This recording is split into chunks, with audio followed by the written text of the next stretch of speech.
നമസ്കാരം. ഇന്ന് നമ്മൾ പരിചയപ്പെടുന്നത് മലയാളത്തിലെ ശ്രദ്ധേയനായ എഴുത്തുകാരൻ ലാജോ ജോസ് രചിച്ച ഒരു കോസി മിസ്റ്ററി നോവലായ റസ്റ്റ് ഇൻ പീസ് ആണ്. ഗോൾഡൻ റിട്ടയർമെൻറ്റ് ഹോം എന്ന പേരിലുള്ള ഒരു ഓൾഡ് ഏജ് ഹോം. ക്ലോസ്ഡ് ആയ ആ സ്പേസിൽ നടക്കുന്ന സ്വാഭാവികമെന്ന് തോന്നിപ്പിക്കുന്ന മരണങ്ങൾ. അതിനു പിന്നിൽ മറ്റൊരു സത്യമുണ്ടെന്ന് സംശയിക്കുന്ന ഫ്രെഡറിക് ദേവസിയും അയാളുടെ മകൾ ജെസിക്ക ഫ്രെഡറിക്കും നടത്തുന്ന അന്വേഷണമാണ് ഈ നോവൽ. വിദേശത്ത് താമസിക്കുന്ന ജെസിക്കയ്ക്ക് ഗോൾഡൻ റിട്ടയർമെൻറ്റ് ഹോമിൽ നിന്നും ഒരു ഡയറി ലഭിക്കുന്നു. അതിൽ വൃദ്ധസദനത്തിലെ കൊലപാതകം എന്ന പേരിൽ ഒരു നോവൽ എഴുതിയിരിക്കുന്നു. ഗോൾഡൻ റിട്ടയർമെൻറ്റ് ഹോമിലെ അന്തേവാസികളുടെ ജീവിതവും തുടർച്ചയായി അവിടെ നടന്ന ചില ദുരൂഹ മരണങ്ങളും അവയ്ക്ക് പിന്നിൽ ഒളിഞ്ഞിരിക്കുന്നതായി കരുതുന്ന രഹസ്യവുമാണ് ആ ഡയറിയിൽ രേഖപ്പെടുത്തിയിരുന്നത്.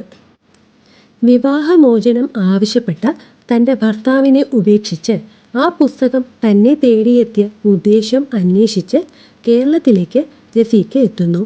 അവിടെ നിന്ന് ആരംഭിക്കുന്ന അന്വേഷണമാണ് വായനക്കാരനെ ഓരോ അധ്യായത്തിലും കൂടുതൽ ആകാംക്ഷയിലേക്ക് നയിക്കുന്നത്. ഇത് വെറുമൊരു കൊലപാതക അന്വേഷണ കഥ മാത്രമല്ല. വാർദ്ധക്യത്തിലെ ഏകാന്തത, കുടുംബ ബന്ധങ്ങളുടെ അകലം, സ്നേഹം, കുറ്റബോധം, പ്രതികാരം, മനുഷ്യ മനസ്സിൻ്റെ സങ്കീർണത എന്നിവയെല്ലാം വളരെ സ്വാഭാവികമായി കഥയുമായി ചേർത്തിരിക്കുന്നു. ഇന്ന് ഞാൻ നാളെ നീ എന്ന നോവലിൻ്റെ ടാഗ്ലൈൻ പുസ്തകത്തിൻ്റെ നിഗൂഢത വർദ്ധിപ്പിക്കും.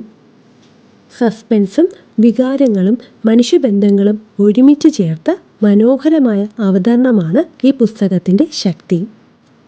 തുടക്കം മുതൽ അവസാനം വരെ വായനക്കാരനെ പിടിച്ചിരുത്തുന്ന മികച്ച ഒരു മലയാളം മിസ്റ്ററി നോവൽ തന്നെയാണ് റസ്റ്റ് ഇൻ പീസ്. നിങ്ങൾ ഈ പുസ്തകം വായിച്ചിട്ടുണ്ടെങ്കിൽ നിങ്ങളുടെ അഭിപ്രായം കമൻറ്റിൽ പങ്കുവയ്ക്കൂ. വായിച്ചിട്ടില്ലെങ്കിൽ ഒരിക്കൽ വായിച്ചു നോക്കൂ. അവസാനം വരെ നിങ്ങൾക്ക് എന്താണ് സത്യമെന്ന് ഊഹിക്കാൻ സാധിക്കുമോ എന്ന് നോക്കൂ. ഈ വീഡിയോ ഇഷ്ടമായെങ്കിൽ ലൈക്ക് ചെയ്യാനും ഇത്തരത്തിലുള്ള പുസ്തക പരിചയങ്ങളും യാത്രാ വിവരണങ്ങളും കൂടുതൽ കാണാൻ എൻ്റെ ചാനൽ സബ്സ്ക്രൈബ് ചെയ്യാനും മറക്കരുത്. നന്ദി.